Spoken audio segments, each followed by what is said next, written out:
क्या मोदी सरकार सच में आपके मोबाइल फोन के अंदर झांकना चाहती है? क्या संचार साथी ऐप इंस्टॉल करवाने के बहाने सरकार यह जानना चाहती है कि आप किससे बात करते हैं, किससे चैट करते हैं, क्या चैट करते हैं, कौन आपके फोन पर फोन करता है, कौन सा ओटीपी आता है, आधी रात को किससे बात करते हैं, वो कौन सी फोटो है जो आपने मोबाइल में छिपा रखी है? क्या संचार साथी ऐप को पहले से फोन के अंदर इंस्टॉल करवाकर सरकार आपके कैमरे, माइक्रोफोन, फाइल, लोकेशन तक पहुंचना चाहती है? या फिर जो सरकार कह रही है कि एक सुरक्षा टूल है, या वो बात जो विपक्ष कह रहा है कि अब मोदी जी की टीम आपके फोन में एक सरकारी चौकीदार बैठाने वाली है? जनता कंफ्यूज है कि सरकार की बात सुनकर इस बात को माने कि साइबर फ्रॉड रोकने की दिशा में यह बड़ा कदम है, या 140 करोड़ लोगों की जिंदगी पर अब नए दौर में नजर रखने की एक धीमी शुरुआत। क्योंकि सरकार कह रही है कि इस फोन में हम आपसे कुछ नहीं ले रहे, विपक्ष कह रहा है कल को ले लिया तो। सरकार कह रही है कि ऐप आप हटा सकते हैं, विपक्ष कह रहा है फिर डाल क्यों रहे जबरदस्ती। सवाल यह है कि आपके फोन में संचार साथी का होना आपकी निजता का दरवाजा सरकार के हाथ में सौंप देने जैसा है, या विपक्ष जो है इसे बढ़ा चढ़ाकर पेश कर रहा है? सवाल यह भी कि आपके मोबाइल फोन में पहले से बहुत सारे ऐप हैं, वो ऐप जिनको इंस्टॉल करने के बाद आपने बहुत सारी परमिशन दे रखी है, तो फिर संचार साथी ऐप में हम और आप इतना घबरा क्यों रहे हैं? आज आम जनता के कई सवाल, आम जनता के मन में डर जो है वो घर कर गया है, और आज इन तमाम सवालों का एक एक करके हम जवाब देंगे। हालांकि जब ये जवाब दें उससे पहले हमारी आपसे गुजारिश है कि आप हमारे व्हाट्सएप चैनल से जुड़ जाएं, उससे आपकी निजता का हनन नहीं होगा, सिर्फ आप तक हमारे वीडियोस हर रोज पहुंच जाया करेंगे, इंपॉर्टेंट वीडियोस जो आपके लिए देखना समझना जरूरी है। लिंक हमने कमेंट सेक्शन, डिस्क्रिप्शन में दे रखा है। अब शुरू से शुरू करते हैं कि संचार साथी है क्या, क्यों बनाया? देखिए, संचार साथी सरकार का साइबर सिक्योरिटी ऐप है। इसकी शुरुआत मई 2030 में हुई थी जब इसका वेब पोर्टल लॉन्च हुआ था। इसके बाद 17 जनवरी 2025 को इसका मोबाइल ऐप सामने आ गया। सरकार ये दावा करती है कि देश में जो साइबर फ्रॉड हो रहा है, मोबाइल चोरी हो रही है, नकली IMEI या फर्जी सिम कार्ड जैसी चुनौतियां हैं, उससे रोकने में ये मदद करेगा। और अब तक इसे 1.25 करोड़ लोग लगभग इंस्टॉल कर चुके हैं। ये सरकार का दावा है। सरकार ये भी दावा करती है कि इसके जरिए 42 लाख चोरी खोए हुए मोबाइल फोन ब्लॉक किए गए हैं, 26 लाख फोन खोजे गए हैं। और ये ऐप जो है ये CEIR नाम के सेंट्रल डेटाबेस से जुड़ा है, जहां देश के सभी IMEI नंबर दर्ज हैं। यानी आपका फोन चोरी हुआ तो कहीं भी चालू होगा, उसे ट्रैक कर सकते हैं। इस ऐप के जरिए मोबाइल खोने की आप रिपोर्ट कर सकते हैं, IMEI चेक कर सकते हैं, फोन असली नकली चेक कर सकते हैं, आपके नंबर पर कितने ID हैं वो चेक कर सकते हैं, और संदिग्ध कॉल मैसेज की रिपोर्ट कर सकते हैं। ये इसकी सुविधा वाली बात है। अब सवाल ये कि जब इतने सारे फीचर्स हैं इसमें, तो फिर बवाल कहां पर हुआ? तो बवाल वहां पर हुआ जहां पर 1 दिसंबर 2025 को सरकार ने घोषणा की कि आज से जितने भी नए स्मार्टफोन आएंगे उसमें यह ऐप प्री इंस्टॉल रहेगा। किसी भी कंपनी को 90 दिन के भीतर इसे लागू करना होगा।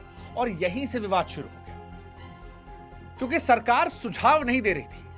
सरकार किसी ऐप को हर आने वाले नए स्मार्टफोन में पहले से इंस्टॉल करने का आदेश दे रही थी। और जब सरकार आदेश दे तब सवाल सिर्फ ऐप का नहीं होता है, सवाल भरोसे का हो जाता है। सवाल तकनीक का नहीं, इरादे का हो जाता है। और संचार साथी के साथ यही हुआ। संचार साथी एक सामान्य सा ऐप था। 17 जनवरी 2025 को एंड्रॉइड iOS दोनों पर लॉन्च किया गया था। लेकिन जैसे ही सरकार ने कहा कि भैया कंपलसरी है हर फोन में डालना, वहीं से विवाद शुरू हो गया। विपक्ष ने आरोप लगाया कि ये सरकारी चौकीदार बैठाने जैसा है। सरकार सुरक्षा कवच कह रही थी और आम आदमी परेशान कि यार है क्या, किस पे भरोसा करें। विपक्ष इतना गंभीर आरोप लगाया। विपक्ष कह रहा है कि भाई पेगासस टाइप का निगरानी वाला हिसाब किताब है, बिग बॉस जैसा हो गया है, आपके हर कदम पर नजर रखी जाएगी और सरकार धीरे धीरे सब आपके बारे में जानकारी रख लेगी, स्वतंत्रता आपकी खत्म हो जाएगी। बीजेपी सरकार की तरफ से निगरानी की शुरुआत है। ये विपक्ष के दावे थे। इस पर सरकार का भी तर्क था। सरकार का तर्क यह था कि भारत में साइबर अपराध जो है वो विस्फोट की तरह बढ़ा है।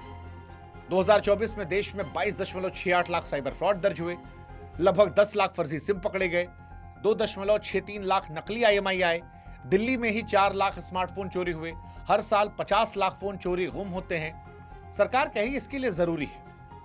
दूसरा तर्क यह था कि यार ऐप जो है सरकार पहले मोटिवेट कर रही थी कि डाउनलोड कर लीजिए, लोग खुद डाउनलोड नहीं कर रहे थे, इसलिए गुम और चोरी का सिस्टम काम नहीं कर रहा था।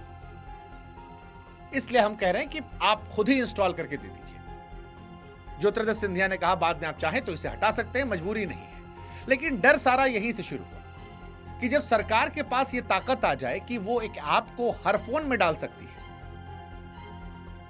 आज एक ऐप कल को दूसरा ऐप, आज सिर्फ IMI तक पहुंच, कल को चैट, कैमरा, तो फिर आदमी के मन में संदेह पैदा होना शुरू होता है। और यहीं से विपक्ष और विशेषज्ञ नाराज है। विपक्ष का यह दावा है कि यह ऐप नागरिकों की निजता पर हमला है। सरकार निगरानी बढ़ाना चाहती है। प्रियंका गांधी ने जासूसी ऐप कहा, केसी वेणुगोपाल ने पेगासस का उदाहरण दिया, कहा उसी तरफ कदम है। प्रियंका चतुर्वेदी कहीं बिग बॉस टाइप निगरानी है।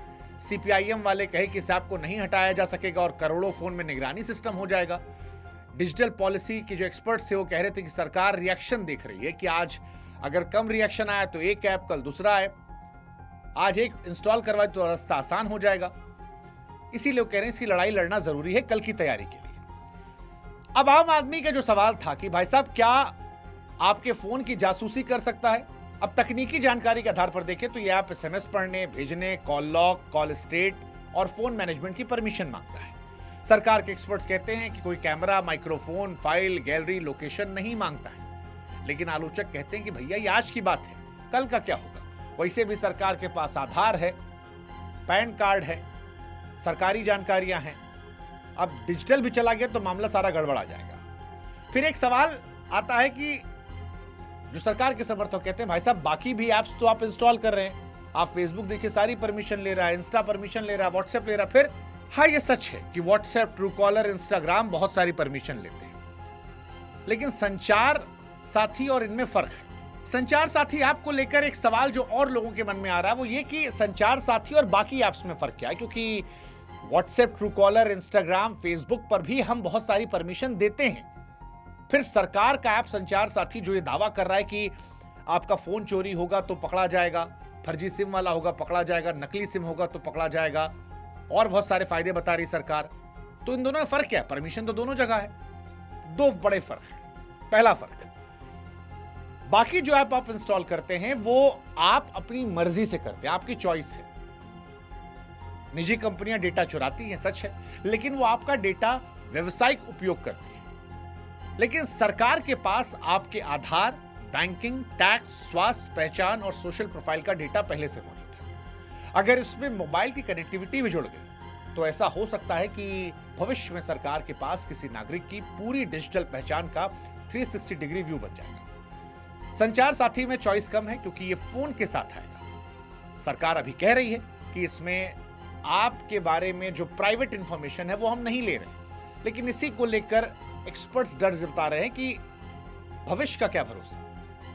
दूसरा, सरकारी आपका डेटा सरकार के पास जाता है जो पहले ही आधार, पैन, बैंकिंग, हर डिजिटल रिकॉर्ड तक पहुंच सकती है। यानी आपकी डिजिटल पहचान पहले ही नजर में, फोन जोड़ दें तो पूरी प्रोफाइल तैयार हो सकती है। प्राइवेसी एक्सपर्ट इसे डिजिटल प्रोफाइलिंग की शुरुआत मानते हैं। दूसरा यह है कि यह सरकारी ऐप है, इसलिए भी एक्सपर्ट्स डर रहे हैं।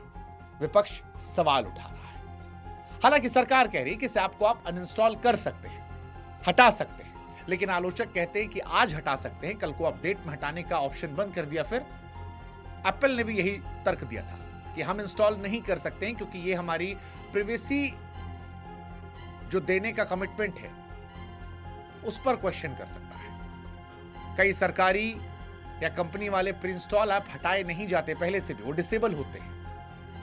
डर इसी बात का है कि फिर ये सरकारी कंट्रोल में हो जाएगा। अब सवाल ये, क्या स्मार्टफोन कंपनियां संचार साथी ऐप को इंस्टॉल करने से मना कर सकती हैं? हाँ, एप्पल का एग्जांपल हमने दिया। एप्पल ने प्री इंस्टॉल करने से मना कर दिया, कहा कि थर्ड पार्टी ऐप को मजबूरी में फोन में हम नहीं डालते। पहले भी एप्पल ने भारत सरकार का DND ऐप रिजेक्ट किया था। एप्पल डेटा प्रोटेक्शन एक्ट का हवाला देता है और इसी को लेकर कोर्ट जाता है। सैमसंग और बाकी कंपनियां जो हैं वो भी इसका विरोध कर सकती हैं। अब सवाल आपके मन में होगा कि इस बीच में आपको क्या करना चाहिए? डाउनलोड करना चाहिए, नहीं करना चाहिए? देखिए, यह आपके प्राइवेसी कॉन्फिडेंस पर निर्भर करता है। अगर आप IMI चेक, खोया फोन ढूंढना, फर्जी सिम चेक करना चाहते हैं तो यह ऐप आपके लिए मददगार है। लेकिन अगर आप प्रिवेसी फोकस यूजर हैं तो इंस्टॉल ना करें या हटाए रखें। अगर आपका नया फोन इसे लेकर आता और आप इसे नहीं चाहते तो आप इंस्टॉल कर दीजिएगा।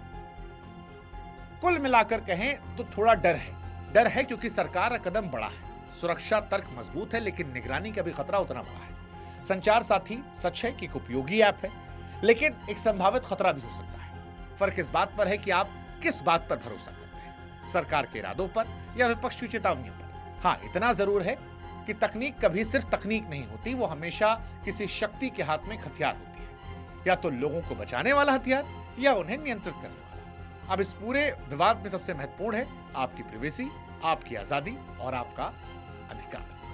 जय हिंद, जय भारत, नमस्कार।